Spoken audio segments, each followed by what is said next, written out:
አንድ እዚህ ላይ አንድ ጥያቄ ብቻ መጨመር የምፈልገው አሁን አብይ እንደ ከዚህ በፊቱ በተለይ የትግራይ ጦርነትን ጊዜ ብናስብ ኦሮሚያ ላይ ዘመቻ ያደረገበትን ጊዜ ስናስብ ኢቭን የአማራ ክልል ላይ ጦርነት የጀመረበት የዛሬ 2 ዓመት የጀመረበት ጊዜ ስናስብ እንደ ከዚህ በፊቱ የፖለቲካ ድጋፍ የለው ከፍተኛ የሆነ ከዚህም የተሰባሰበ የፖለቲካ ድጋፍ ነበረ አንዱን ሌላው ላይ የማዝመት ሁኔታ ነበረ አሁን ይሄ ጨርሶ የተነነ ነው የሚመስለው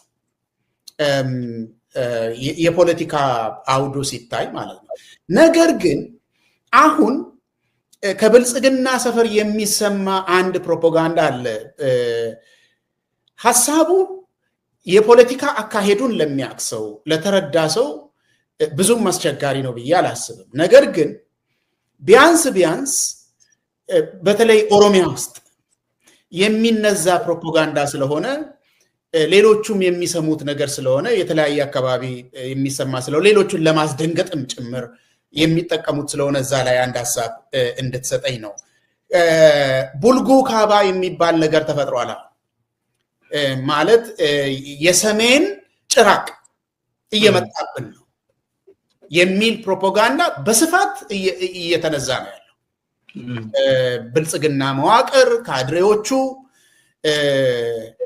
የትብብር ነገር ሲነሳ ሁሉ ጊዜ ምን ተስፋ አድርጋችሁ ነው ትበላላችሁ ከዚህ እንዲህ ከሌና ከሌ እጅ ለእጅ ተያይዞ እየመጣ ነው መጨረሻው ኪሳራ ነው የሚሆነው ስለዚህ ኦሮሚያን ማጠናከር ውስጥ ያለውን ነገር ማድረግ ማስተባበር ይሻላል በእጅ አዙር አብይ ስር ተመልሰን እንሰባሰብ የሚል መልእክት አለ ማለት ያለውን ነገር አውጥተን እንድንናገር ብዬ ነው እንደዚህ የሚናገሩ ሰዎች አንዳንዶቹ የሰላም ነገር የአንድነት ነገር የሚያወሩት ነው የሚመስል የማትጠብቃቸው ሰዎች ሁሉ እንደዚህ አይነት ወሬ እያወሩ ነው ባለፉት ሳምንታት እስከ ዛሬ ድረስ እና በእጅ አዙር አብይ ስር እንሰባሰብ አጌንስት ሌሎቹ የፖለቲካ ኃይሎች ማለት ነው የገደለ እሱ ሆኖ ያለ የፖለቲካ ፓርቲዎች ቢሮ የዘጋ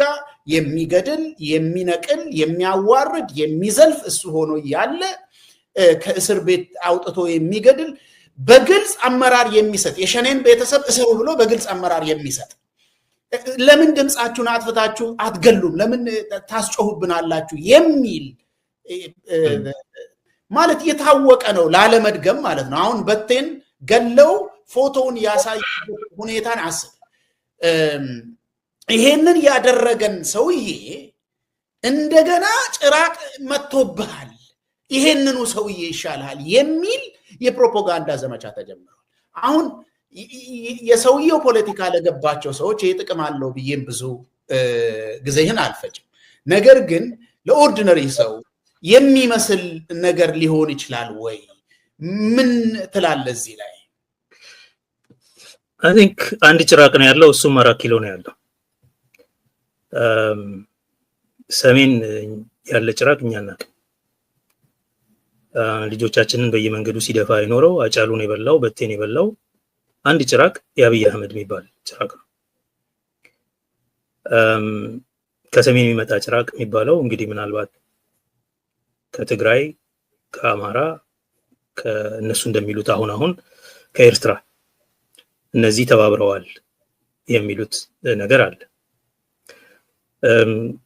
ካዋጣቸው ከተባበሩ የነሱ ጉዳይ ነው እሱ እኛ ግን ከኤርትራ በመለስ ያለው አትሊስት ኢትዮጵያዊው በአገሩ ጉዳይ ላይ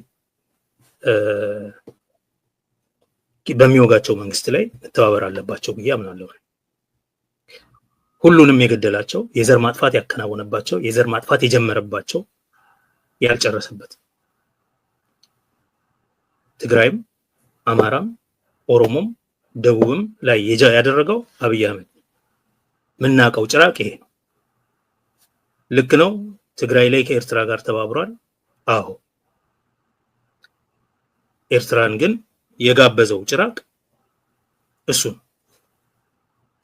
በነገራችን ላይ ትብብሩ አንዱ የሚያስፈልግበት ምክንያት ይሄ አገዛዝ የክህደትም ስርዓት ስለሆነ የአገር ክህደት ስርዓት ልክ አገር ውስጥ ብዙ ውሸትን እየፈበረከ አንዱን ከሌላው እንደሚያጋጨው በዓለም አቀፍ ማህበረሰብም ዘንድ ብዙ ውሸትን በተለያየ መንገድ እየሰጠ ይሄን አድርግላቸዋለሁም እያለ ቃል እየገባ ብዙ ችግር ውስጥ ከቶታል አገሩ። ከዚህ በፊት ከኤርትራ ጋር ታረቅን ሲባል በምን አይነት መግባባት ላይ እንደታረቁ ግልጽ ሳይሆን እንዳደረገ እናውቃለን። again አብዛኛው የዓለም አቀፍ ማህበረሰብ በኤርትራና በኢትዮጵያ መካከል የነበረውን ስታንድ ኦፍ በባድመ ጉዳይ ላይ ያለውን ሶልቭ አደረገ ብሎ ጨፈረ። ያን የሆኑ እናውቅ ነበር። ይሄ ነገር የጦርነት ስምምነት ነው፣ የጦርነት ፓክት ነው እንጂ እውነተኛ የሰላም ጉዳይ አይደለም ስንል ነበር። አንቲቴቲካል ስለሆነ አስተሳሰባቸው ማለት ነው። እሱ አሰብን ምናምን እያለ እዛው እኔና ኢየሱስ እንደመር አሰብን የሚለው ሰውዬ ፈጽሞ አንቲቴቲካል እንደሆነ ኢቭን በስምምነታቸው ጊዜ ግልጽ ነው። ይሄን ኢምፔሪያል ጎስት ይዞ የሚንቀሳቀስ አስተሳሰብ ይዞ የሚንቀሳቀስ ሰው ከዚህ ኢምፓየር ጋር 30 ዓመት ሙሉ ተዋግቶ ነፃ የወጣን ሀገር ወደብ የኔ ያደርጋለሁ ምናምን ብሎ ሲናገር በዛን ጊዜ እንኳን በጫጉላው ጊዜ እንኳን ማለት እንደማይስማሙ የታወቀ ነገር ግን በአገሩ ላይ ለማዝመት ያንን ጦር ታላቅ ክህደትን ፈጽሟል። ይሄ የክህደት ስርዓትም ስለሆነ ጭምር ነው በትብብር ማጥፋት ያለብን። አንተን ለማጥፋት የማይጋብዘው የውጭ ኃይል የለም። ኬንያ ሄዶ አልሸባብና የኦሮሞ ነጻነት ግንባርን እናጥፋ አግዙኝ ያለ ሰው ነው በግልጽ። የኦሮሞ ነጻነት ግንባር ለማጥቃት ሲፈልግ የኬንያ ፖሊስን በሙስና ገዝቶ በደቡብ ምዕራብ ኢትዮጵያ በኩል የኦሮሞ ነጻነት ሰራዊትን ካምፕ አጠቃው ምናምን ሲል ነበር።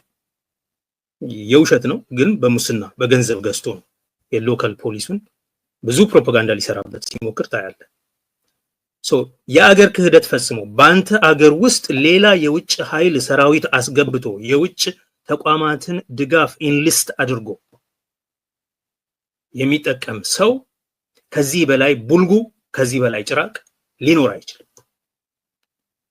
ኦሮሞ በታሪኩ ያየው የመጨረሻው አስፈሪ ጭራቅ ህልሙን ወደ ቅዠት የቀየረበት ጭራቅ አብይ አህመድ የሚባል 4 ኪሎ ያለ ጭራቅ ነው።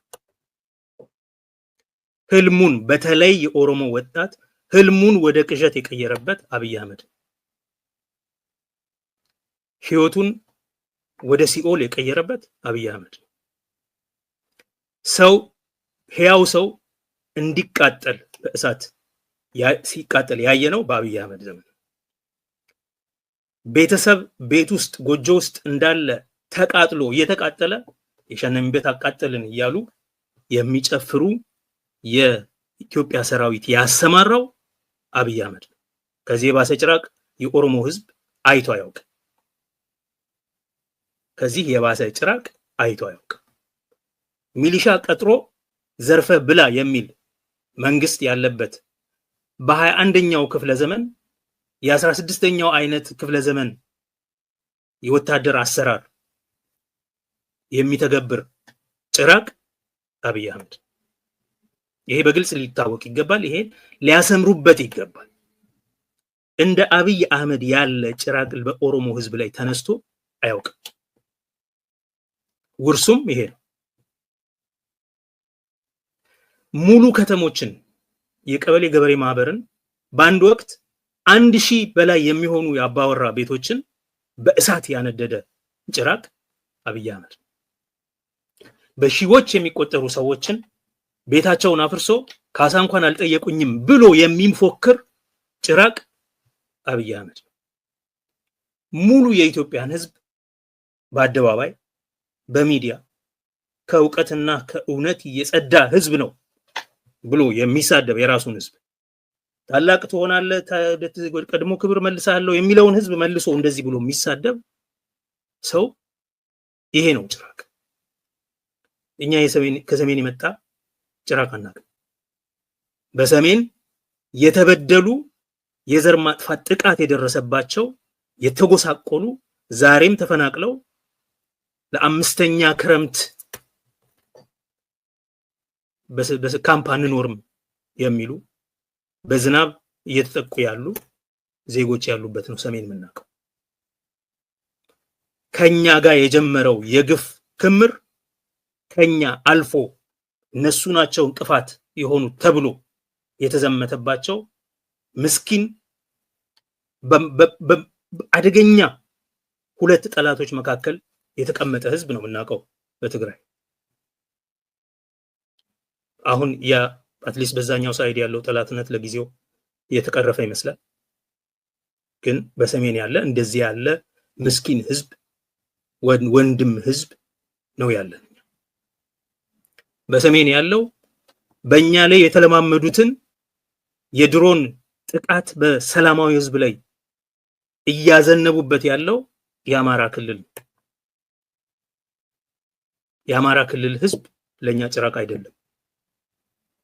አይደለም እነሱ ለኛ የትኛውም ህዝብ ለራሳችን የራሳችን እድል በራስ የመወሰን መብት የምንታገል ለፍትህ የምንታገል ሰዎች የትኛውም ህዝብ እኛ ዓለም አቀፋዊ ትብብርን የምንናፍቅ ኢንተርናሽናልን የምንዘምር ትውልድ እኛ የማንም አገር ህዝብ በግፍ እና በመከራ እንዲኖር አንፈልግም። ማንም ሰው በግፍ በእብሪት እንዲገደል ማየት አንፈልግም። የምንታገልበት መብት አለ። መብታችንን ሊነጥቀን የሚመጣውን ግን እንመክታለን፣ ከራሳችን ላይ እንመልሳለን። የሚደረገው ትግል ይሄ ነው። የመጣብንን ጥቃት እንመክታለን፣ መብታችንን ለማስከበር እንጥራለን፣ ሰላማችንን ለመፍጠርና ለመጠበቅ እንንቀሳቀሳለን።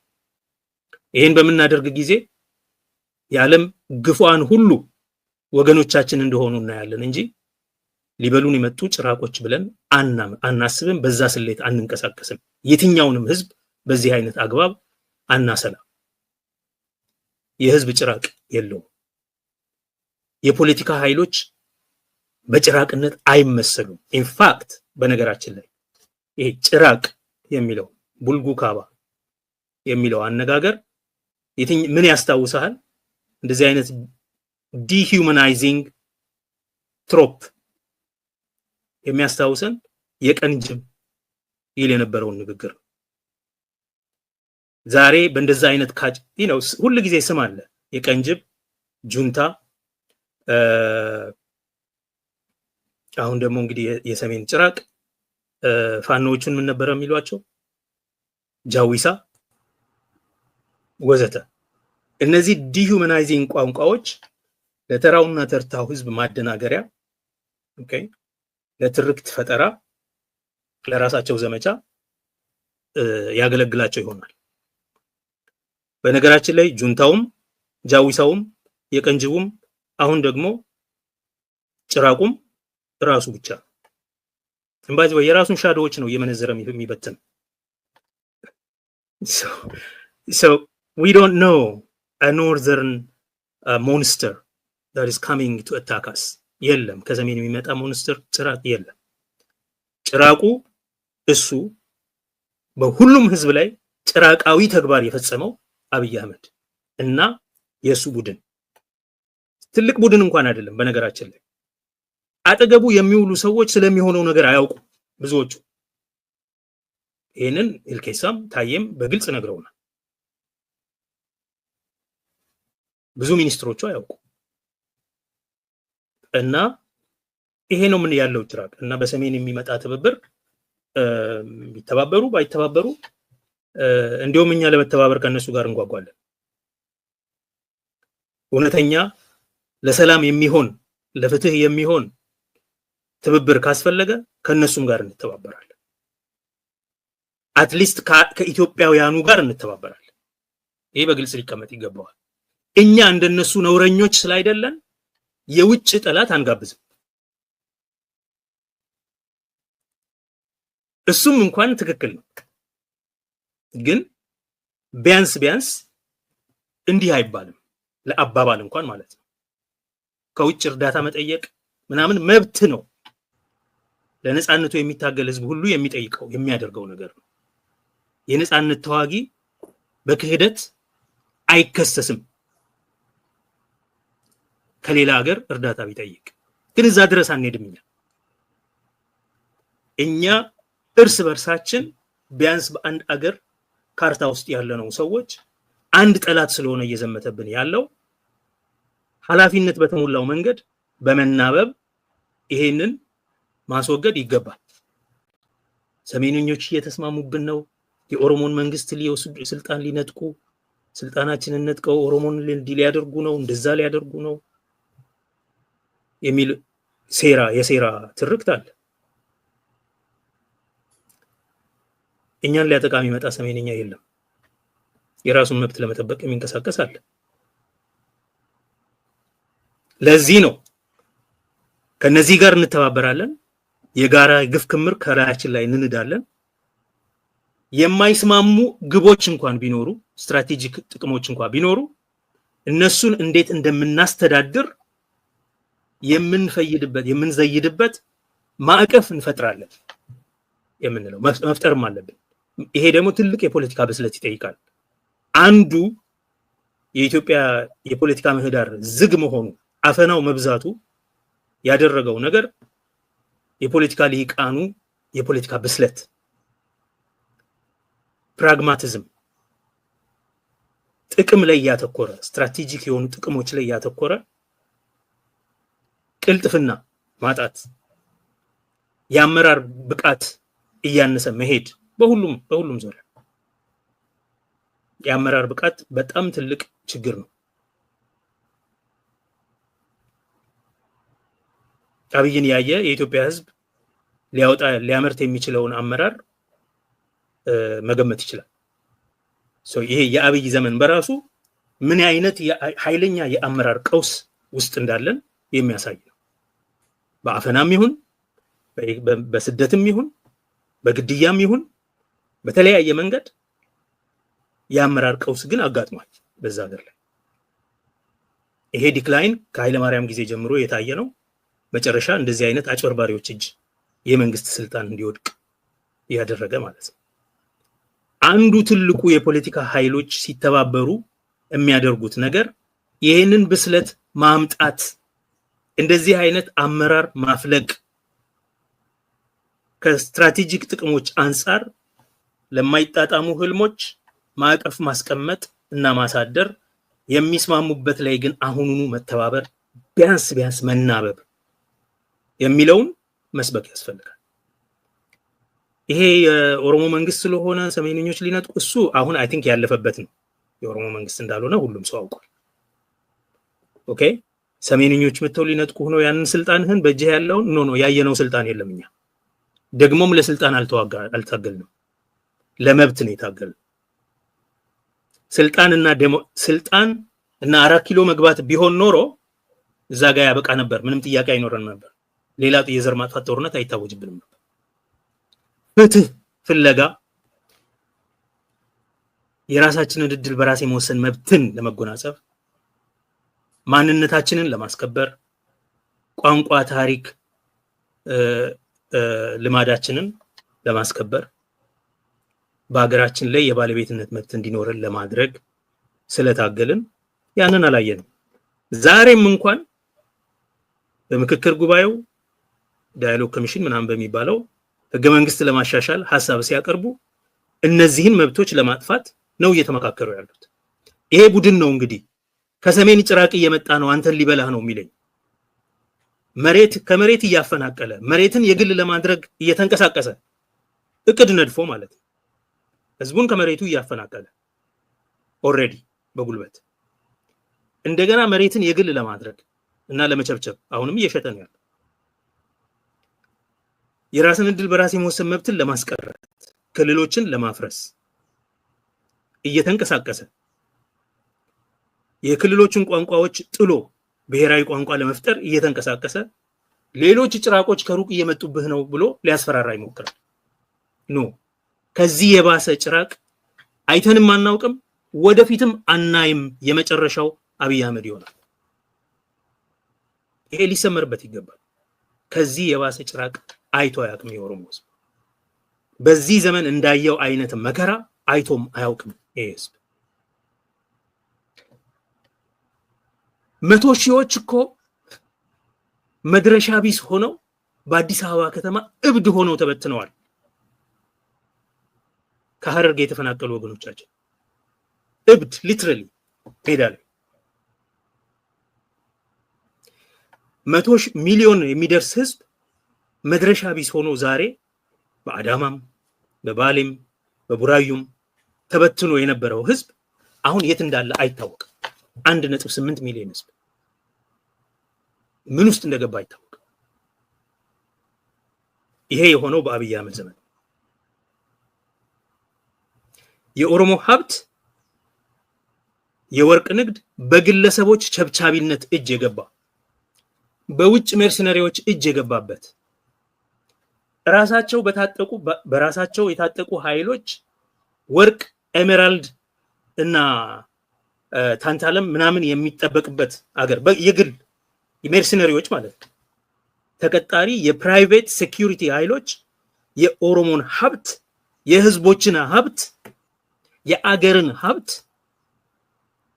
የሚበዘብዙበት እና አብይ አህመድ ወርቅ እንደ ማንኛውም ሰው ደግሞ እንደ ግለሰብ በኮንትሮባንድ ገዝቶ አቡዳቢ ላይ ለራሱ የሚያስቀምጥበት ብሔራዊ ባንክ አይገባም ዛሬ የሚበዘበዘው ወርቅ። ይሄ ነው። ይሄ ከሃዲ መንግስት ሌሎችን በክህደት ሲወቅስ ይታያል። ከዚህ የከፋ ስርዓት ሊኖር አይችልም። ስለዚህ ከሰሜን የሚመጣ ጭራቅ የለም፣ ከየትም የሚመጣ ጭራቅ የለም፣ ከዚህ የባሰም ጭራቅ የለም። የመጨረሻው ጭራቅ ኦልሬዲ ተገልጧል። ስለተገለጠ ጭራቅ አይደለም። ጭራቅ እኮ የሚባለው ነገር የሆነ እጆቹ ከሰው የገዘፈ ግን የማይታይ ነው። ብዙ ጊዜ አይደለ፣ በጨለማ ውስጥ ነው፣ በቃ አይታይም ነገር ነው። እኛ አይተነዋል። The monster is here and the monster is, we are seeing it right now. We are living through it. እየኖር ነው። ስለሆነ በዚህ ልታስፈራራን አትችልም። ልጆችን ጭራቅ አለ የምትለው ያላዩት ስለሆነ ምን እንደሚመስል so he plays on the imagination and የኢትዮጵያ ህዝብ አይቶታል። ያላየው አይነት መከራ የለም በዚህ ጊዜ። ስለዚህ ሰሜን የሚመጣ ምንም ጭራቅ የለብንም። ከነዚህ ኃይሎች ሁሉ ጋር ለመተባበር መናበብ ያስፈልጋል ብዬ አስባለሁ። ከሌሎች የውጭ ኃይሎች ጋር የአጀንዳ አላይንመንት ማድረግ ያስፈልጋል።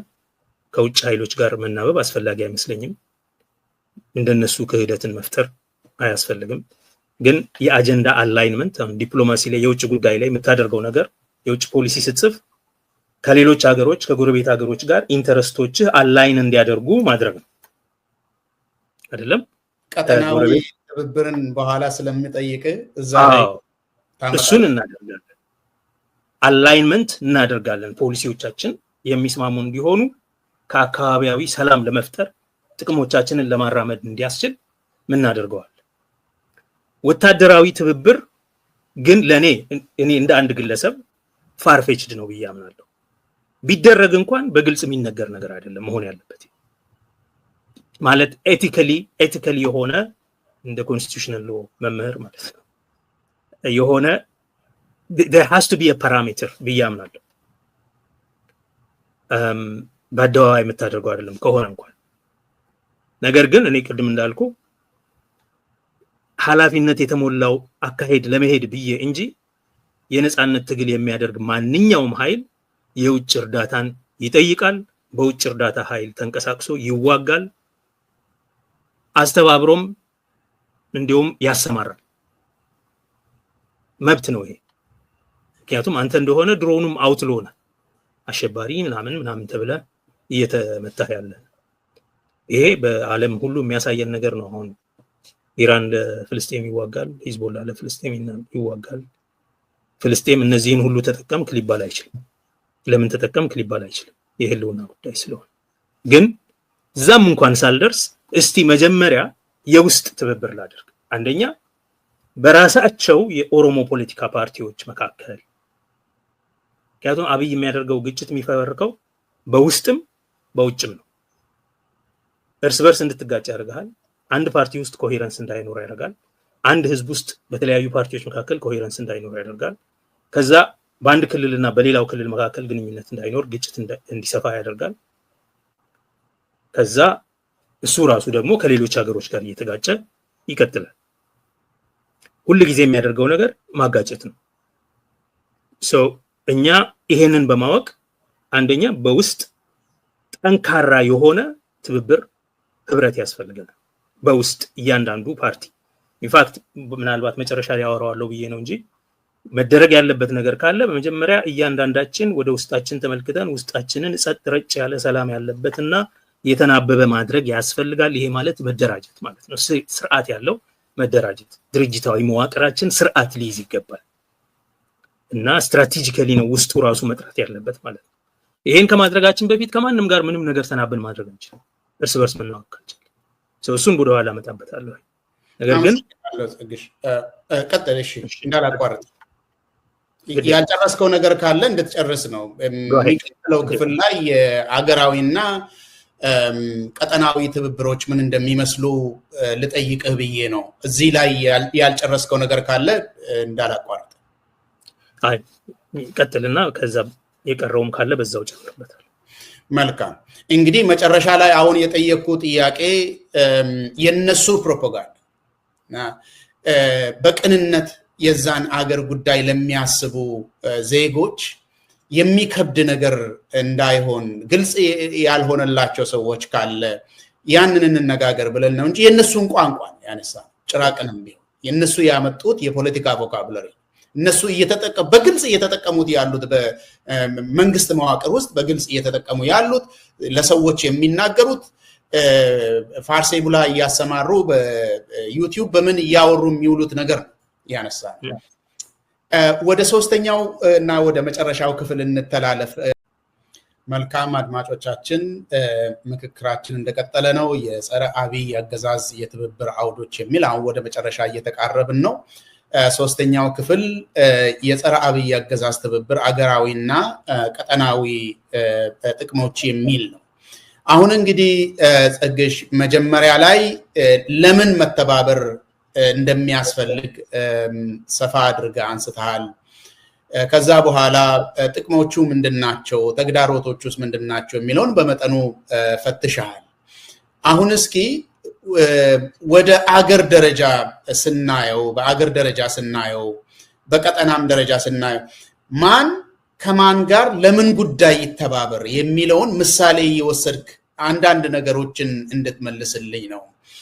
መጀመሪያ በወታደራዊ ትብብር ቅድም በሐሳብ ደረጃ ያነሳሃቸው በወታደራዊ ትብብር ማን ከማን ጋር ይተባበር፣ ለምን አይነት ጥቅም፣ የልሂቃን ጉዳይ እንዴት ይሁን፣ የሚዲያ የዲያስፖራው ሚና ያው ታውቃለህ የሀገራችን ፖለቲካ ብዙ አንጓ ያለው ነው። ከአፈናው የተነሳ የዲያስፖራ ሚናም በቀላሉ የሚታይ አይደለም።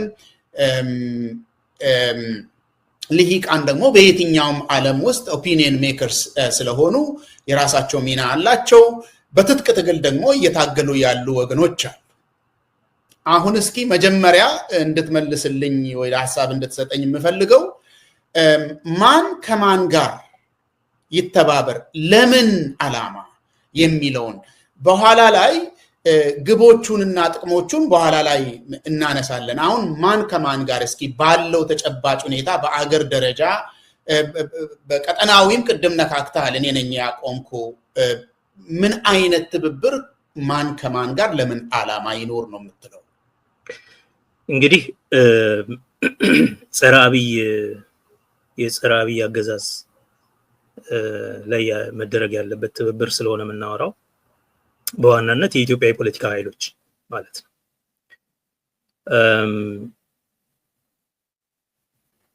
የፖለቲካ ምህዳሩ ሙሉ በሙሉ በመዘጋቱ የተነሳ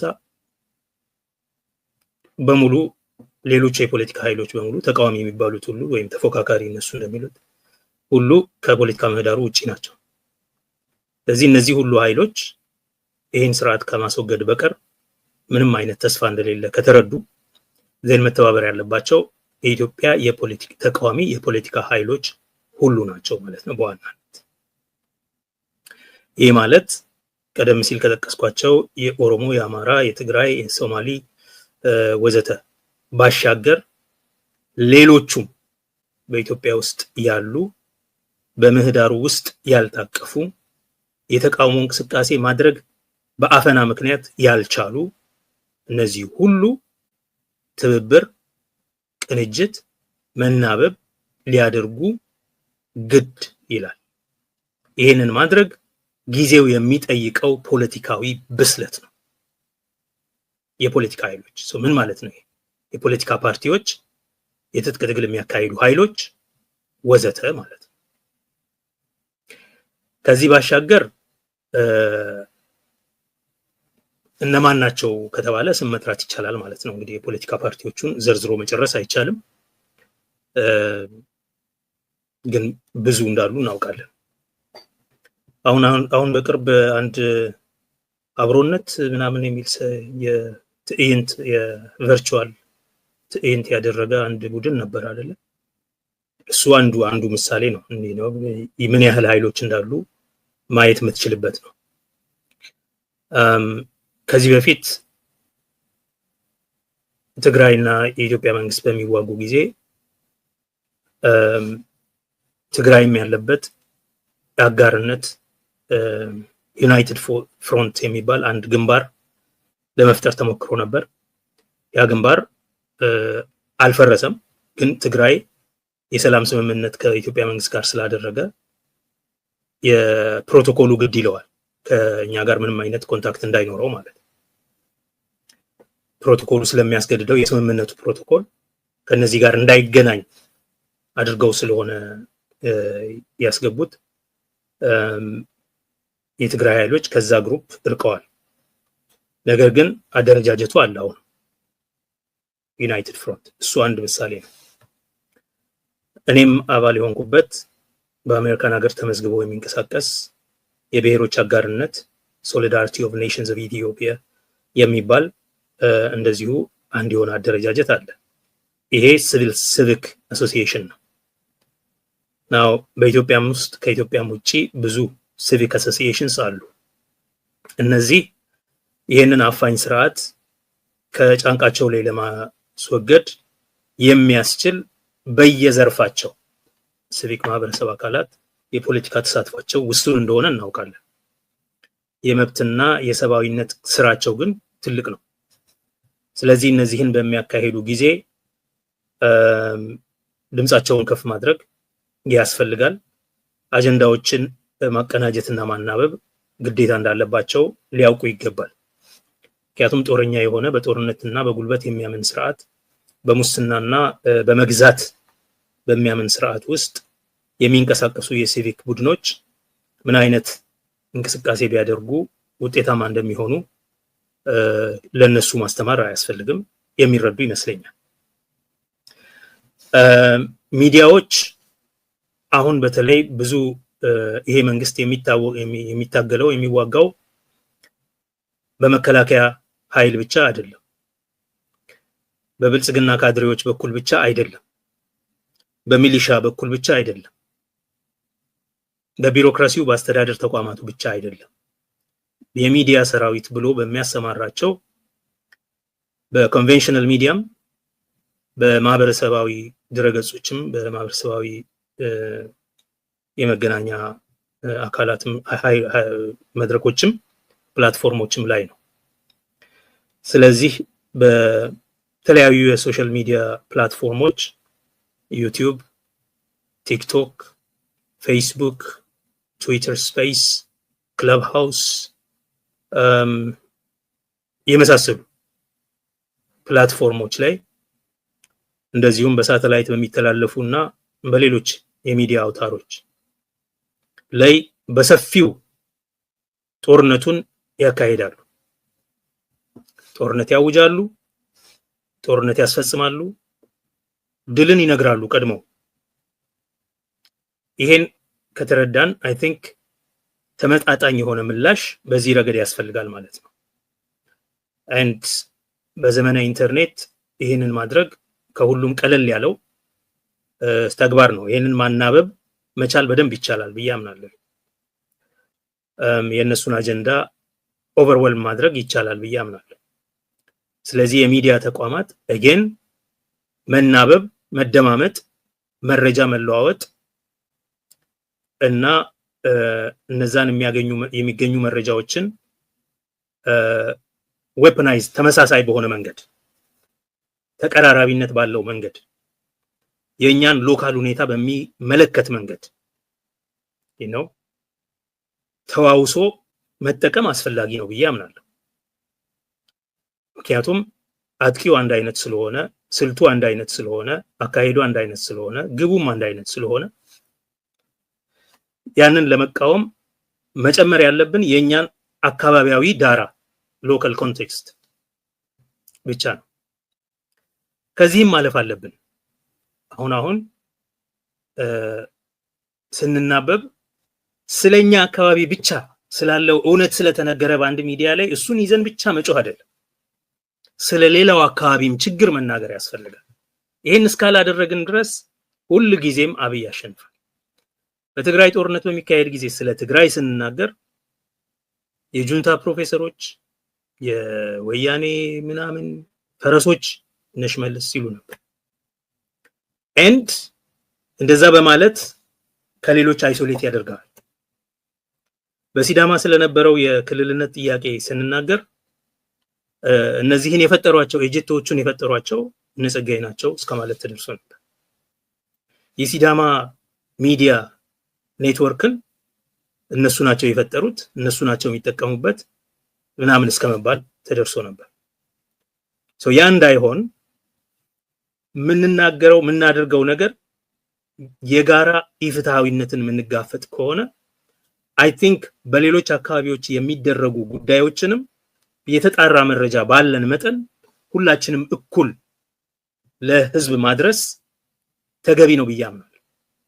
የተለያዩ የፖለቲካ እንቅስቃሴዎችን ሰራዊቶቹ ኦፐሬሽናል የሆነ ትብብር እንደሚያደርጉት ሁሉ የማህበረሰባዊ ድረገጾች አንቂዎች ደግሞ እንደዚሁ የተለያዩ የሶሻል ሚዲያ ኦፐሬሽኖችን ካምፔይኖችን ኮኦርዲኔት ማድረግ ማናበብ መቻል ይገባቸዋል። የአንዱን ብቻ ሳይሆን የሌላውን ሃሽታግ አብሮ ተባብሮ ሼር ማድረግ በሶሻል ሚዲያ። አሁን ሰሞኑን የታየው ጥሩ ልምድ አለ። የታየን ኢንተርቪው እንዲሁም ከኦሮሞ ሚዲያዎች ይልቅ በስፋት ያሰራጩት የአማራ ሚዲያዎች ናቸው እና እንደዚህ አይነት ሃሽታጎችንም መለዋወጥ፣ የጋራ ካምፔይኖችን ማዘጋጀት፣ የጋራ መድረኮችን መፍጠር፣ ስትራቴጂካዊ የሆኑ ግቦች ላይ ያሉንን ልዩነቶች ለማቻቻል ለማቀዳደምና ለአፈታታቸው ማዕቀፍ ለማዘጋጀት የሚያስችሉ ሰፋፊ የውይይት መድረኮችን ማዘጋጀት፣ በተለይ ይሄ ከልሂቃን የሚጠበቅ ስራ ይሆናል። በተለይ ደግሞ በውጭ ሀገር ያሉ ልሂቃን ሰፋፊ መድረኮችን ማዘጋጀት መጀመር ያስፈልጋቸዋል። ዲፕ ኮንቨርሴሽን ማድረግ ያስፈልጋቸዋል። ለምንድን ነው ይሄ የሚያስፈልገው? የማይጣጣሙ ስትራቴጂካዊ ግቦች እንኳን ቢኖሩ በእነሱ ምክንያት መሳሪያ እናነሳም። ይልቅ ለነሱ አፈታት የጊዜ ሰሌዳ ማዘጋጀት፣ የአፈታት ፍሬምወርክ ማዕቀፍ ማዘጋጀት ላይ የበሰለ ሐሳብ ለፖለቲከኞቹና ለትጥቅ ታጋዮቹ እንድናቀርብ የሚያስችሉ ትልልቅ ምሁራዊ መድረኮች ያስፈልጋሉ ብዬ አምናለሁ እና ልሂቃኑ ዋና ድርሻቸው ሐሳብ ማመንጨት ነው ስራው። አትሊስት በተለያዩ ተቋማት የምሁር ስራ የሚሰሩ ሰዎች የሚያደርጉት ስራ በሙያቸውም ቢሆን ሐሳብ ማመንጨት ነው። ስለዚህ ሐሳብ ማፍለቅ በእያንዳንዱ ጉዳይ ላይ ባይኖር ቢያንስ ፖለቲከኞቹ ሊግባቡባቸው የሚችሉባቸውን ኤሪያዎች የማይግባቡባቸውን ላይ ደግሞ ምን አይነት የመፍትሄ አቅጣጫ እንደሚያስቀምጡ ለመወያየት እንዲቻል ሐሳቦችን አድቅቆ መነጋገር በራስ ቡድንም በጋራ መድረኮች ላይ እንደዚህ አይነት ዝግጅቶችን ማድረግና መወያየት መደማመጥ ጥሩ ነው ብዬ አምናለሁ። ምክንያቱም ፈታኝ ጊዜ ይመጣል። በአጭር ጊዜ መለስተኛ የሆነ በተጨባጭ መሬት ላይ መናበብ ካለ በፍጥነት ነው የሚወድቀው ይሄ መንግስት። ስለዚህ ይቀድመን ይችላል ሁሉ የሱ መውደቅ ሳንዘጋጅ ሊደርስብን ስለሚችል ፈጣን ነው የሚሆነው በትግራይ ጦርነት ጊዜ እንደሆነው ማለት ነው። መቀሌ ገቡ ከመባሉ ቀጥሎ ወልዲያ መጡ ተባለ፣ እንዴ ኮረም ተባለ፣ እንዴ ቆቦ ተባለ፣ እንዴ የተባለ ጭራሽ አማራ እና በቀናት ነው ይሄ ሁሉ ነገር የሆነው በአንድ ጊዜ። አንድ እንደዛ የሚሆን ይመስለኛል። ምክንያቱም ዶሚኖ ኢፌክት አለው። ይሄ ትልቅ የኢምፓየር ኃይል ስለሆነ አንዴ አከርካሪው ከተመታ በፍጥነት ነው የሚሸበሸበው። እንዳልከው ደግሞ የተቀባይነት ማጣት ቀውሱ ዲፕ ነው። ሙሉ በሙሉ በመጀመሪያው ሰሞን የነበረው የማጭበርበር ንግግር ያሰባሰበው ኃይል በሙሉ ተበትኖ የለም እዛ አካባቢ ውስጥ። እሱ ጋር ያሉት ሰዎች ራሳቸው እንኳን አይቀበሉትም። ቅድም እንዳልኩ እንደ ትራምፕ ይፈሩታል። ያው ዳዲ ምናምን ይላሉ፣ አብቹ ምናምን ይላሉ እንጂ እዛም ውስጥ የለው። ስለዚህ ፈጣን ነው አወዳደቁ። የደርግም ጊዜ እንደዚህ ነው የሆነው። ለረጅም ጊዜ ግዙፍ የሆነ ሰራዊት ይዞ ምናምን ስለነበረ አንድ እንደዚህ ትልልቅ ኃይል ሲወድቅ አወዳደቁ በጣም ፈጣን ነው የሚሆነው። ኢንስታንትሊ ነው በቃ እንደሌለ የሚሆነው። ስለዚህ ብዙ ጊዜ የኢትዮጵያ የፖለቲካ ሊቃን ሁሌ አብዮት እየቀደማቸው ነው ሳይዘጋጁ። የተሻለ ድርጅት ያለው ቡድን ሁሉ ጊዜ ቀልጠፍ ብሎ ስልጣን የሚረከቡ። በደርግ እንደዛ ነው የሆነው፣ በአብይም እንደዛው ነው የሆነው። የተሻለ መዋቅር ያላቸው ኮሎኔሎች ናቸው የነጠቁት ህዝቡን ቀደም።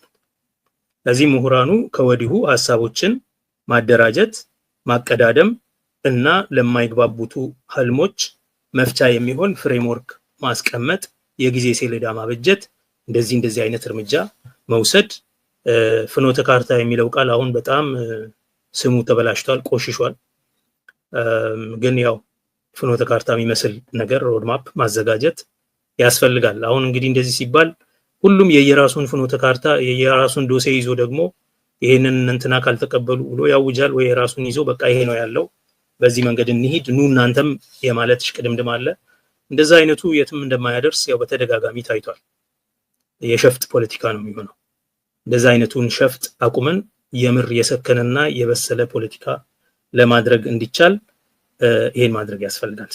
ማን ከማን ጋር ይተባበር ላልከው በዋናነት አሁን የትጥቅ ትግል እየተካሄደባቸው ያሉ ትልቅ የትጥቅ ኃይል ያላቸው 3ቱ ክልሎች አሉ። ከዛ ባሻገር ሌሎችም ጋር የትጥቅ ትግል የሚካሄድባቸው አሉ።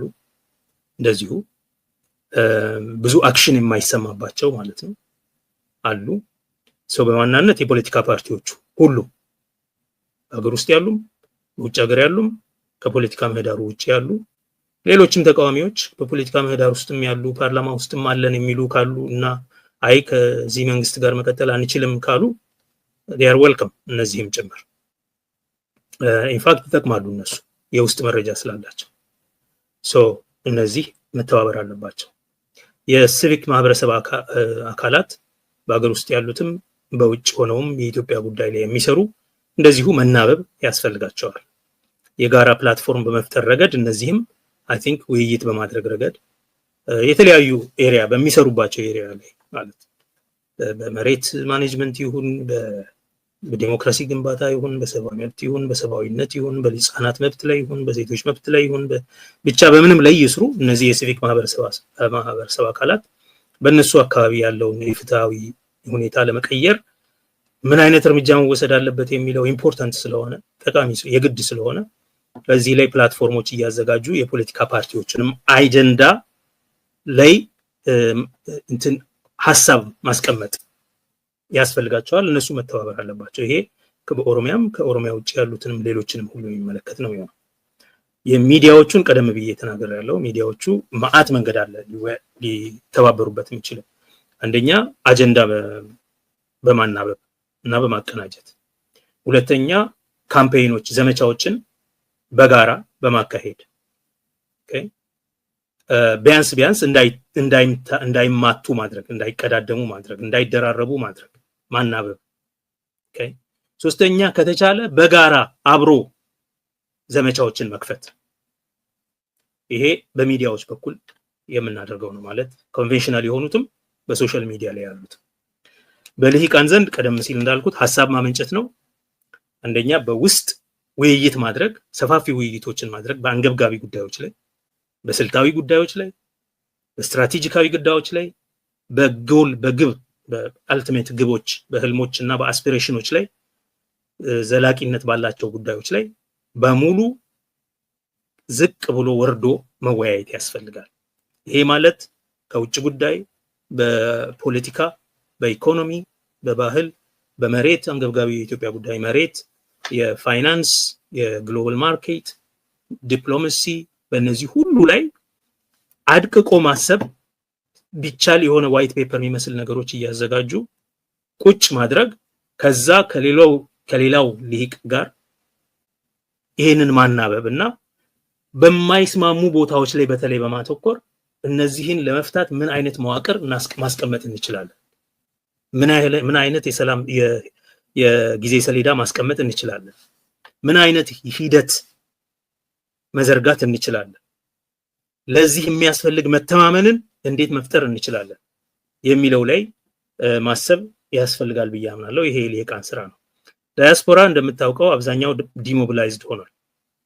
ምክንያቱም አብዛኛው ኮኦፕትድ ስለሆነ ወዶም ኮኦፕትድ ይሆናል፣ ተሳስቶም ኮኦፕትድ ይሆናል። ዳያስፖራ ምን ማለት ነው? ያው ለዘመናት ሲደክም የቆየበትን ገንዘብ ምናምን ጡረታ ሲወጣ ሀገሩ ሲገባ የሚያርፍበት ቤት ለመፈለግ ብሎ ሀገር ቤት ሄዶ ኮምፕሮማይስድ የሆነ መሬት ተቀብሎ ቤት ተቀብሎ ብድር ወስዶ ግንባታ የጀመረ ምናምን በስቷል። ይሄ በ2018 አንዱ የሆነው ይሄ ነው። ይሄ ዲሞቢላይዝ ያደረገው ብዙ ህዝብ አለ። ዛሬም ደግሞ ተስፋ አድርገው የሚጠብቁ አሉ። ለውጥ ከመጣ እኛ ደግሞ በጊዜያችን እናተርፋለን፣ የእነንትናን ዘርፈን እንደዚህ እናደርጋለን ብለው የሚያስቡ በዚህ ስሌት ታጋይ መስለው የሚቀርቡ ሰዎችም እንዳሉ እናውቃለን። ለጊዜው ለውጥ ስላልመጣ ምንም አላተረፉም፣ ዲስኢሉዥንድ ሆነው እንዲያውም ሮጠው ደግሞ ተመልሰው ወደ ብልጽግና የሚገቡም እንዳሉ እናውቃለን። ናው ዳያስፖራው እኔ ከዳያስፖራ ብዙ አልጠብቅም። እኔ ዳያስፖራው አሉታዊ ተጽዕኖ እንዳያደርግ ቢጠነቀቅ በቂ ነው ብዬ አምናለሁ። በተለይ ደግሞ በተለያዩ የፖለቲካ ኃይሎች መካከል፣ በተለያዩ ክልል ህዝቦች መካከል ግጭት እንዳይፈጠር ጥንቃቄ ቢያደርግ፣ አሉታዊ ተጽዕኖውን ቢቀንስ አይ ቲንክ እሱ በጣም ብዙ ጥቅም አለው ብዬ አምናለሁ። ሁላችንም የኛ ያዋጣል የምንለውን የምንደግፈውን የፖለቲካ ፓርቲ በገንዘብም በምንም ልንደግፍ እንችላለን። ከኛ ሰፈር ሲያልፍ ግን ኦፍ ኮርስ የፖለቲካ ትብብሩ ሲጀመር ይሄንንም ማቀናጀቱ ቀላል እየሆነ ይሄዳል። ግን ብዙ ጊዜ በውጭ ሀገር የሚኖሩ ኢትዮጵያውያን ፖለቲካው ላይ ያላቸው ተጽዕኖ በጣም አሉታዊ ነው። እናም በአንድ በኩል በራሳቸው በሚደግፉት ወገን ላይም ጫና የሚያደርሱት ጫና አንዳንዴ ያልተገባ የሚሆንበት ሁኔታ አለ። የፖለቲካ ኃይሎቹን ተጨባጭ ሁኔታ ካለመረዳት ይሁን ወይንም ደግሞ የገንዘብ አቅም ስላላቸው ተጽዕኖ ማሳደር ይገባናል ብለው ከማመን ይሁን የራሳቸው የቆየ ኢዲዮሎጂካል ኮሚትመንት ስላላቸው ያ በቀጥታ በተግባር ሊተገበርልኝ ይገባል፣ ምክንያቱም እኔ ገንዘብ እየሰጠው ነው፣ ዲፕሎማሲያዊ ድጋፍ እያደረኩ ነው፣ አድቮኬሲ እየሰራው ነው ብለው የሚያምኑ ኃይሎች ስላሉ በዛ መንገድ የራሳቸውን ደግፈዋለን የሚሉትን ኃይል ላይ ያልተገባ ጫና ሲያሳድሩ ይታያል። በሌላ በኩል ደግሞ የነሱ የሚደግፉት ቡድን ከሌሎች ጋር ሊያደርግ ላለው ትብብርም እንደዚሁ እንቅፋት ሲሆኑ ይታያል። ስለዚህ ያ ብቻ ሳይሆን በተጨባጭ መሬት ላይ ህዝብን በህዝብ ላይ ከሚያነሳሳ ነገር መቆጠብ ያስፈልጋል ብዬ አምናለሁ። ብዙ ጊዜ እንደዛ አይነት ሚና ስለነበረው ኢን ሾርት ዳያስፖራው አንዱ ችግሩ አለመተባበሩ፣ አለመደራጀቱ ነው። ያደረጃጀት ችግር አለው። የማህበረሰብ ማህበሮች ማለት የኢትዮጵያ ማህበረሰብ፣ የኦሮሞ ማህበረሰብ ምናምን የምትላቸው በውጭ ሀገር ያሉት ጋር ስትሄድ የምታየው አንዱ የአደረጃጀት ችግር ነው። ራሱ በውስጡ ኮሄረንስ አለመኖሩ ብዙ ችግር እንዳለው የታወቀ ነው። በዛ ምክንያት የሆነ ኮሄረንት የሆነ ቮይስ ላይኖረው ይችላል። ተፈጥሯዊ ነው ደግሞ ያ ቢኖርም አሁን አትሊስት ትብብር በሚያስፈልግ ጊዜ ትብብርን የሚጎዳ አሉታዊ ተግባር ከማድረግ መቆጠብ በጣም ትልቅ ሰርቪስ ነው ብዬ አምናለሁ። ናው ከአገራዊ ሁኔታ እንግዲህ የተለያዩ የፖለቲካ ኃይሎች በኢትዮጵያ ውስጥ ያሉ የታጠቁም ያልታጠቁም የሚተባበሩበትን አቅጣጫ የሚዲያ፣ የልሂቃን፣ የሲቪክ ማህበረሰብ እና የዳያስፖራ ኃይሎች በምን አይነት መንገድ ሊተባበሩ እንደሚችሉ ተቃቅሻለሁ። ግን ከዚህ አልፎ ቀጣናዊ ኢምፕሊኬሽን ባለው ደረጃ ደግሞ ምን አይነት ትብብር ይደረግ? አሁን ይሄንን ስንል መርሳት የሌለብን ነገር ሚዲያም ልሂቃንም ኢቭን የዳያስፖራ ኮሚኒቲዎችም ኮኦፕትድ የሆኑ መኖራቸውን መርሳት የለብን። ኢንፋክት በመጀመሪያ አብይ ያደረገው ነገር ዳያስፖራውን በራሱ ስር ማስገባት መከፋፈል ነው መጀመሪያ። ስለዚህ ሂል አላደረገም። ከዛ አሁን ዳያስፖራ አንዱ ዲሞቢላይዝድ የሆነበት ምክንያት ብዙ ዲስኢሉዥን ሆኗል። በዛ ምክንያት ከዛ አልዳንም፣ ገና አላገገመም። ብዙ ቁስል አለው። ብዙ ከዚህ በፊት እንደዚህ ሆኛለሁ የሚል ፍርሃት አለው። ስለዚህ ያንን በደንብ መረዳት ያስፈልጋል።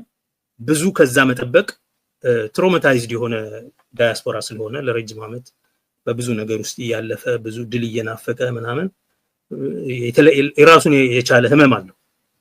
ያንን ህመም መረዳትና ማስታገስ ያስፈልጋል። አብይም በቀላሉ ሊገዛው የሚችል ቮለታይል የሆነ ቡድንም መሆኑን ኃይል መሆኑንም መረዳት ያስፈልጋል።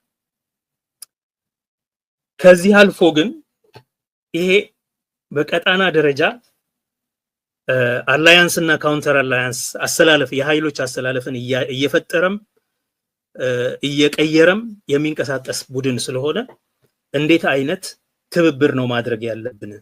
አሁን በሰፊው እየተነሳ ያለው ኤርትራ የባህር በር ይኖረናል፣ ኤርትራ የወረን ነው፣ ኤርትራም ኢትዮጵያ ልትወረኝ ነው ምናምን የሚል ኦልሞስት የማይቀር ጦርነት የሚመስል ውዥንብር አለ። ትግራይ ኃይሎች ጋር የሚነገረው ነገር ያው ከኤርትራ ጋር የተያያዘ ተደርጎ ነው። ፍርሃቱ ኤርትራና ትግራይ ይተባበሩብናል የሚል ነው። አይ ቲንክ እኔ ምን ያህል እንደሄዱበት ምን ያህል እንደተቀራረቡ አላውቅም። ነገር ግን ኤርትራ ምንድነው እዛ አካባቢ የምትፈልገው? ጂኦፖለቲካል የሆነ ሁኔታ ኤርትራ ከነማን ጋር ነች? አብይ ከነማን ከኋላው አሉ? እነዚህን በደንብ ማንበብ ያስፈልጋል። የፖለቲካ ኃይሎችም ሲተባበሩና የውጭ ጉዳይ እና የአድቮኬሲ የዲፕሎማሲ ስራቸውን ሲሰሩ የራሳቸውን ስትራቴጂካዊ ጥቅሞች ከየትኛው ቡድን ጋር እንዴት አድርገው አላይንመንት እንዲኖረው አድርገው ይፈጥራሉ የሚለውን በደንብ ሊያስቡበት ይገባል። እና አንዱም መሰራት ያለበት ሊቃኑም ሊያተኩሩበት የሚገባው ስራ ይሄ ይመስለኛል። ምክንያቱም በጣም ውስብስብ የሆነ አላያንስ እና ካውንተር አላያንስ አለ። አሁን ቼከርድ ነው በጣም ግብጽ፣ ሱዳን፣ ኤርትራ፣ ሳውዲ አረቢያ በአንድ በኩል and then you have United Arab Emirates አብይ በሌላ በኩል ሶማሊላንድ፣ እነዚህ ደቡብ ሱዳን የት ነው? እነዚህ ሁሉ ነገሮች በደንብ ግልጽ አይደለም። በዚህ ሁሉ ውስጥ ኢጋድ የኢትዮጵያ እጅ ነው እና የአፍሪካ ህብረት በማን እጅ ናቸው፣ እንዴት ነው የሚንቀሳቀሱት የሚለውን በደንብ ማስተዋል ያስፈልጋል። አደገኛ የሆነ ቀጣናዊ ችግር፣ ውስብስብ የሆነ ቀጣናዊ ችግር እየተፈጠረም ስለሆነ ከዚህ አንፃር በፍጥነት ነገሮችን ማንበብና ከዘላቂ ጥቅሞቻችንና ከዘላቂ ሰላም ዋስትና ህልማችን ጋር አላይንድ የሆነ ፖሊሲዎችን በየጊዜው ያስተላልፉን መቀያየር እያየን ማስቀመጥ ያስፈልጋል። ከዛ ባሻገር ደግሞ በዛው መልክ አስፈላጊ ትብብሮችን አትሊስት መናበቦችን ማድረግ ያስፈልጋል ብዬ አምናለሁ። እንደ ኦሮሞ የማንንም ሀገር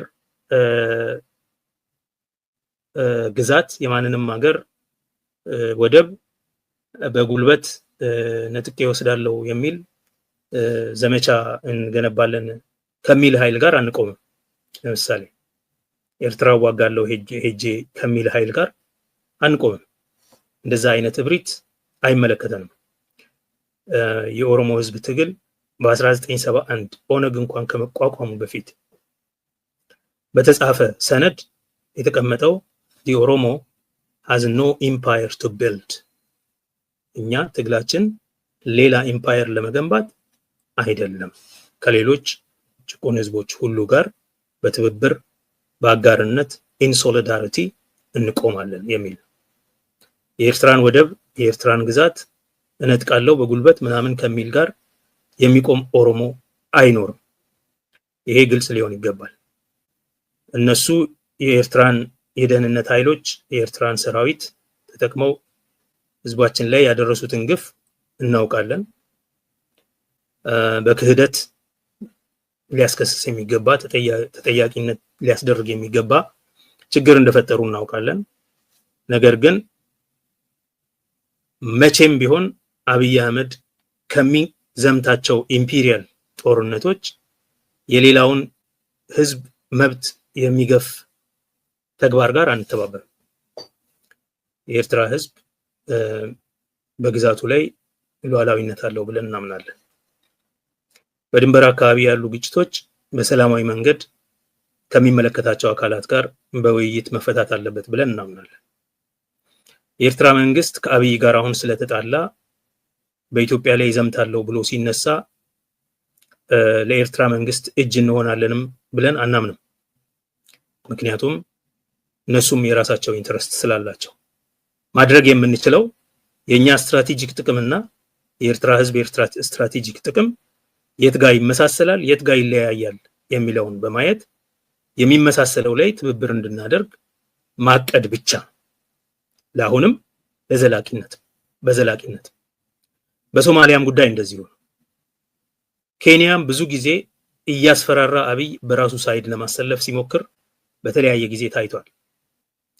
ኦሮሞ የመገንጠል ፍላጎት አለው። ኦሮሞ ከተገነጠለ ኦሮሞ ኬንያም ስለሚኖር ኬንያም ውስጥ ኢሪዴንቲዝም እና መፍረስ አደጋ ይመጣባቸዋል የሚል ፍርሃት በአንዳንድ ኪኩዩ ልሂቃን ዘንድ ለማስፈር ተሞክሯል። I don't think ያ የሚሰራ አይመስለኝም። አሁን ያ እንዳይሆን I think at least በኦሮሞ በኩል ኬንያ መንግስት ምንም ምን ገነባው ኢምፓየር እንደሌለን ከነሱ አገራዊ ድንበር ጋር ጉዳይ እንደሌለን ለነሱ ማረጋገጥ ያስፈልጋል። ነገር ግን አርብቶ አደር ህዝብ በከፊል አርብቶ አደር ህዝብ ስለሆነ ቦረና አካባቢ የሚኖረው ህዝብ ድንበር ላይ ያለው ህዝብ ያ ህዝብ ደግሞ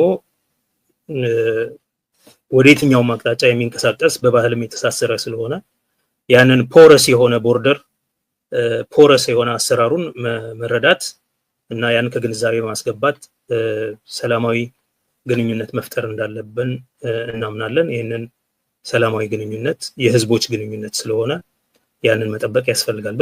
በሶማሊላንድም እንደዛው ሶማሊላንድን እውቅና የመስጠት ያለ መስጠት ጉዳይ ከዘላቂ ብሔራዊ ጥቅማችን ጋር የተያያዘ ነው የሚሆነው። ከዓለም አቀፍ እውቅና አሰጣጥ ጋር የተያያዘ ነው የሚሆነው። ስለዚህ ሶማሊላንድንም የሶማሊያንም ወደቡንም ሆነ ሌሎቹንም በአብይ አህመድ የኢምፔሪያል ሚሽን ውስጥ ምንሳተፍ አንሆንም። ወደብ ያስፈልገናል።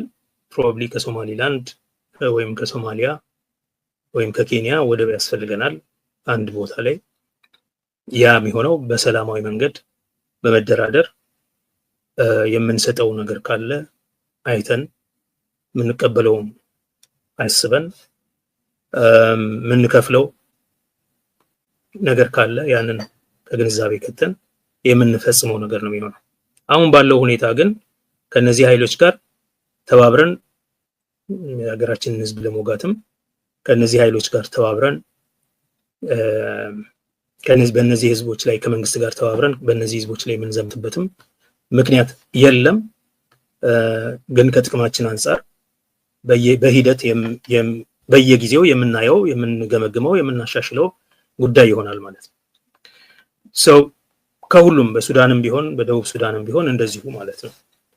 ብዙ ሁኔታዎች አካባቢው ሜርሲነራይዝድ ስለሆነ ብዙ ሜርሲነሪዎች ስላሉ የአብይ መንግስት ራሱ ሜርሲነሪ ስለሆነ ዓለም አቀፍ ከፋዮች ያሉበት አካባቢ ስለሆነ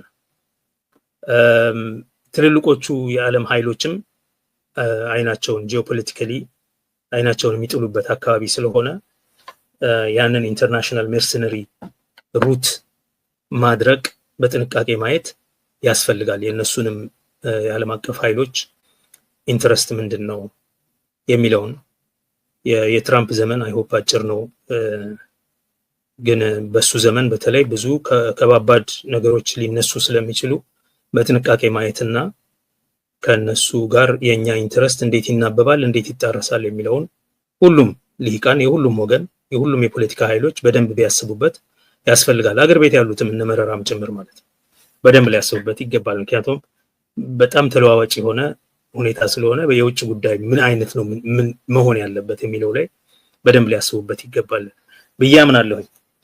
እንዴት በምን ሁኔታ የሚለውን አይ ቲንክ አንተ ደግሞ ብትመጣበት ጥሩ ነው ብዬ አስባለሁ። ግን ከጠየቀኝና ጊዜ ካለን ብዙ ሰዓት ስለወሰድን በዚሁ ግን ባቆም ይበቃኛል። አይ ብዙ ነገር ስላነሳን ምሳሌዎችንም ወስደ አብራርተሃል። ማን ከማን ጋር ይተባበር በምን ሁኔታ የሚለውን በአብዛኛው ያነሳው ጉዳይ ነው። ምናልባት ሰብሰብ ለማድረግ ያወራናቸውን ሶስቱን ሴግመንቶች አንድ ላይ ለማምጣት የሚጠቅመን አንድ የመጨረሻ ጥያቄ አነሳና በዛው ማጠቃለል እንችላለን።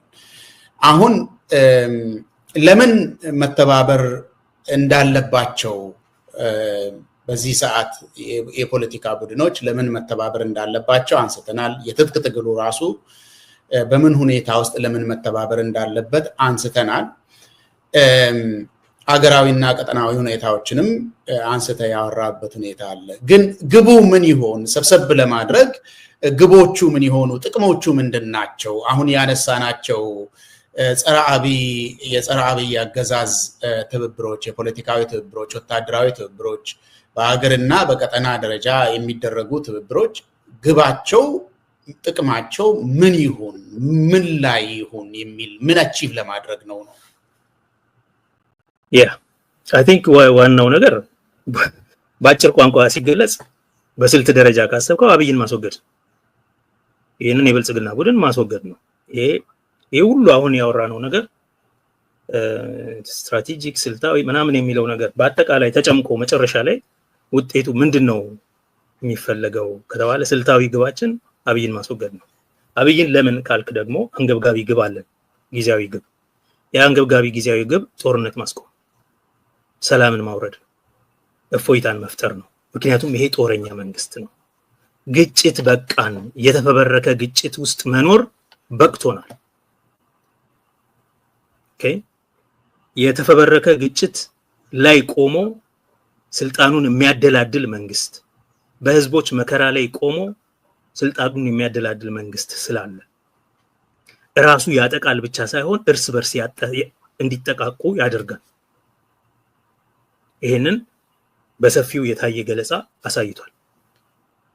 ስለዚህ ጦርነትን ለማስቆም የሚደረግ ትግል ነው። ጦርነትን ለማስቆም ሲባል ይሄንን ኃይል ማውረድ አለብን። ናው ሰሞኑን አንተና ሚልኬሳ ባደረጋችሁት ውይይት አንዱ ሚልኬሳ ሲናገር ያስታውስኩት ነገር ያለ ጦርነት አብይ ከቤተ መንግስት አይወጣም፣ ያለ ጦርነትም መኖር አይችልም ይላል። ያለ ጦርነት መኖር አይችልም። የዛ አካባቢ ህዝቦች ደግሞ ለዘላለም በጦርነት መከራ ውስጥ መኖር የለባቸው። ስለዚህ ስልታዊ ግቡ አብይን ማስወገድ። ይሄ በግልጽ መሰመር አለበት። አይ እሱን ኳስወግደን ምናምን የምትል ከሆነ ተውሱን ከኛ ጋር አይደለም። ምክንያቱም እሱን ማስወገድ አንደኛ ለህዝቡ እፎይታ ያመጣል፣ ሰላም ይፈጥራል። ሁለተኛ ከዛ በኋላ ለፖለቲካ መፍትሄዎች ፖለቲካዊ መፍትሄ ለፖለቲካ ጥያቄዎች፣ ችግሮች ፖለቲካዊ መፍትሄ ለመፈለግ መንገድ ይመቻቻል። ምናልባትም ከተሳካልን ወደ እውነተኛ ዴሞክራሲያዊ ሽግግር፣ ፍትሃዊ ሽግግር ከራሳችንና ከታሪካችን ጋር ወደምንታረቅበት መድረክ እንደርስ ይሆናል። በዋናነት ግን አሁን ይሄንን ስርዓት ማንኮታኮትና ከስልጣን ማባረር ያስፈልጋል። ይሄ ደግሞ ይቻላል። ሁለተኛ ይሄንን የምናደርገው ለሰላም ስንል ነው፣ ለእፎይታ ስንል ነው፣ የዘር ማጥፋት ጦርነቶች እንዲያቆሙ ስንል ነው። ለኛ ብቻ ሳይሆን ለአካባቢው ሰላም። የአብይ አህመድ መንግስት ዛሬ ቢወገድ ኦሮሚያ፣ አማራ፣ ትግራይ ሰላም ይሆናል ብቻ ሳይሆን ኤርትራ ሰላም ይሆናል። አውቶማቲካሊ እነ ዩናይትድ አረብ ኤሚሬትስ፣ እነ ሱዳን፣ እነ ግብጽ፣ እነ ሳውዲ እነዚህ በሙሉ አስተላለፋቸው በፍጥነት ይቀየራል፣ በፍጥነት። ስለዚህ አዲስ የሆነ አስተላለፍ ስለሚኖር በዛ አዲስ አስተላለፍ ውስጥ ግን ጸንተን በጭካኔ ዘላቂ ሰላም ለህዝባችን ማምጣት የምንችልበት የህዝቦቻችንን ስትራቴጂካዊ ግቦች እና ጥቅሞች ምናስከብርበትን መንገድ ምናቅድበት እና ማዕቀፍ ምንዘረጋበት እድል ይፈጠራል። ፈጣን መሆን አለብን። ስለዚህ አሁን ባለን ጊዜ ብዙ ነገር መስራት ያለብን አሁን ነው የምለው ለዛ ነው። ይሄ ጊዜ ጥሩ ጊዜ ነው። አሁን ተሰርቶ ካሌለ እንዳልኩ ሲወድቅ በፍጥነት ነው የሚወድቀው። እንደዚህ አይነት መንግስት ይሄ እጁ ሊታጠፍ እስከማይችል ድረስ የተዘረጋ መንግስት የመንግስቱም የኃይለ ሥላሴም የአብይም እንደዛ ነው የሚሆኑት። ስለዚህ ፈጣን መሆን ያስፈልጋል ማለት ነው። ልክ ሲላላ ወዲያው ነው አስተላልፋቸው የሚቀይሩት የመካከለኛው ኃይሎች፣ የመካከለኛው ምስራቅ ኃይሎች ቶሎ ነው ስካውት ያደርጋሉ እኮ ኦሬዲ ማን አለ ይሄ ባይሳካ እያሉ ስካውት ያደርጋሉ። አሜሪካኖቹ አድርገው ጨርሰዋል። አውሮፓውያኑ ሞክረዋል ከረጅም ጊዜ ጀምሮ፣ በትግራይ ጦርነት ጊዜ ጀምሮ ስካውት እያደረጉ ነው። አሁንም ያደርጋሉ። በየሀገሮች ውስጥ በኤምባሲዎች ውስጥ ፖለቲካል ኦፊሰር ተብሎ የተቀመጠው ሰው ስካውት ነው የሚያደርገው፣ ሌላ ነገር አይሰራም። ፖለቲካል ኦፊሰር ማለት ፖለቲካል አታሼ ምናምን የሚባል ሰላይ መንግስትን በደንብ ያሸትና ያነፈንፋል። ከዛ በኋላ መንግስት የደከመ ሲመስለው ስካውት ነው የሚያደርገው። ማለት እነማን አሉ የኛን ጥቅም ሊያስቀድሙ ሊያስጠብቁ የሚችሉ ተቃዋሚዎች ወደሚለው ማለት ነው። ይሄን ነው የሚሰሩት፣ ሌላ ምንም ነገር አይሰሩም። ታዬ ምን አለ ምናምን አስተርጉሞ የሚወስዱት እኮ ለዚህ ነው። ይሄ ስላለ በፍጥነት መንቀሳቀስ ያስፈልጋል። ቀጥታ አሁን በቀጥታ ያለው ግብ ምንድነው ለሚል ሰው ለመቋጨት ማለት ለማሰባሰብ ይሄን ስርዓት ማንኮታኮትና አብይ አህመድን ማስወገድ፣ ይሄ እፎይታ ሰላም ለማምጣት ይረዳል። ለፖለቲካ ጥያቄዎች ፖለቲካዊ መፍትሄ ለመፈለግ በር ይከፍታል። ኦኬ፣ ዘላቂ ሰላምን ለማምጣት የሚያስችል ሁለንተናዊ የሆነ የፖለቲካ ሴትልመንት ኮምፕሬሄንሲቭ ፖለቲካል ሴትልመንት ለማምጣት የሚያስችል ሽግግር እድል ይፈጥራል። ትብብራችን ግቡ ይሄ ጦርነትን ማስቆም፣ አብይን ማስወገድ፣ ጦርነትን ማስቆም እና ለዘላቂ ሰላም መድረክ መክፈት ማለት በተቻለ መጠን አፈሙዝ ወደ ፖለቲካ ጉዳይ ውይይት ሳይመለስ ወደ አትሊስት መተማመን ባለበት ዴሞክራሲያዊ ሽግግር ሂደት ውስጥ መግባት for once in 3 generations ማለት ነው ከሶስት ትውልድ ከአራት ትውልድ በኋላ ለመጀመሪያ ጊዜ ወደ ሁለንተናዊ የሆነ ፖለቲካዊ መረጋጋት ሴትልመንት በመሄድ ከዛ ፕላትፎርም ላይ ስለ ሽግግር ፍትህ ስለ ወደፊቱ ዕጣ ፈንታ የተለያዩ ጥያቄዎች ሊመለሱ የሚችሉበት ማዕቀፍ የጊዜ ሰሌዳ እና ሂደት ፕሮሰስ ምናስቀምጥበት እድል እንዲኖር ለማድረግ ስንተባበር ስንተያይ ድርጊት ስናቀናጅ ኮኦርዲኔሽን ኦፍ አክሽንስ ማለት ስናደርግ ይሄን እያደረግን in the meantime ሁሉም ጉዳዮች ላይ በውጭ ጉዳይ በኢኮኖሚ በመሬት በፖለቲካ በብሔር ብሔረሰቦች መብት ጉዳይ ብዙሃነትን በማስተዳደር በፌደራሊዝም በህገ መንግስት በሽግግር ፍትህ በእነዚህ ሁሉ ጉዳዮች ላይ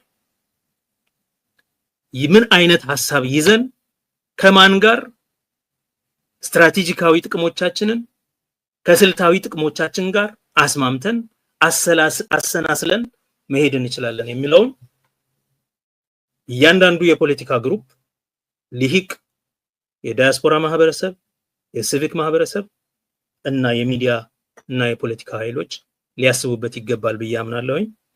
I think የትብብሩ ግቦች እነዚህ ናቸው። ጥቅሙም ሄዶ ዞሮ ዘላቂ ሰላም ለማምጣት የሚያስችል ሁለንተናዊ ሁሉ አቀፍ ኮምፕሬሄንሲቭ የፖለቲካ ስምምነት political settlement ማምጣት in the end የብረትን ኃይል ተግባርን ከፖለቲካ ስሌቱ ማውጣት ነፍጥን ከፖለቲካ ስሌት ማውጣት እና በመጨረሻ ምናልባት ከተሳካለት ይሄ ትውልድ ዘላቂ ሰላም እያየ ፖለቲካ በሰላማዊ መንገድ የሚካሄድ ተግባር እንደሆነ እያየ ሊቀጥል የሚችልበት እድል ይፈጥራል ብዬ አምናለሁ። አመሰግናለሁ ጸጋሽ። ሰፋፊ ሐሳቦችን አንስተናል። አሁን ደግሞ ከዚህ በኋላ የሚፈጠሩ እንቅስቃሴዎችን እያየን ፈታ አድርገን የተናገርናቸውን ነገሮችም አዳዲስ ሐሳቦችም እንደምንሰጥበት ተስፋ አደርጋለሁ። የምትጨምረው ሐሳብ ከሌለ አሁን ማሻግረው ሌላ መልእክት አለኝ ካላልክ በስተቀር ፕሮግራማችን እዚሁ ላይ ያበቃል። እሺ።